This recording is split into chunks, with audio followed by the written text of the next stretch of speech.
Alam ba ninyo na ang United Nations ay hindi lamang binubuo ng principal organs? Mayroon din itong mga espesyal na ahensya na tumutulong sa iba't ibang larangan ng buhay. Kilalanin natin ang ilan sa pinakamahalaga. Una, ang UNICEF o United Nations International Children's Emergency Fund. Ito ang ahensya na nakatuon sa kapakanan ng mga bata. Sila ang nagbibigay ng tulong sa nutrisyon, edukasyon at kalusugan ng kabataan, lalo na sa mga bansang mahirap at epektado ng digmaan. Pangalawa, ang WHO o World Health Organization. Ito ang pandaigdigang ahensya para sa kalusugan. Sila ang nangunguna sa paglaban sa mga epidemya, pagbibigay ng bakuna, at pagpapalaganap ng kaalaman tungkol sa kalusugan ng tao. Pangatlo, ang UNESCO o United Nations Educational, Scientific and Cultural Organization. Layunin nitong paunlarin ang edukasyon, agham at kultura.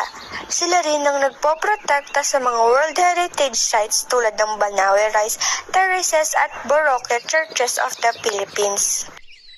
Pang-apat, ang FAO o Food Agriculture Organization. Ang kanilang misyon ay tiyakin ang seguridad sa pagkain. Sila ang tumutulong sa mga bansa upang mapabuti ang agrikultura at labanan ang gutom.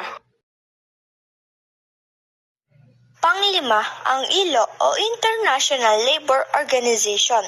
Ito ang ahensya na nagtataguyod ng karapatan ng mga manggagawa. Sila ang nagsusulong ng makatarungang sahod, ligtas na lugar ng trabaho at pantay na oportunidad para sa lahat.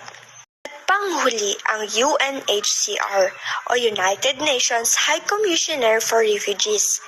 Sila ang nagbibigay ng tulong at proteksyon sa mga refugee, mga taong napilitang lumikas mula sa kanilang bansa dahil sa digmaan o pang-aapi. Ang UNICEF, WHO, UNESCO, FAO, ILO at UNHCR ay mga haligi ng United Nations na tumutulong sa iba't ibang aspeto ng ating buhay. Mula sa bata, kalusugan, edukasyon, pagkain, trabaho, hanggang sa mga refugee. Sa pamamagitan ng mga ahensyang ito, mas nagiging makabuluhan ang misyon ng UN para sa kapayapaan at kaunlaran. At doon nagtatapos ang aming presentasyon sa aming infomercial. Maraming salamat po sa inyong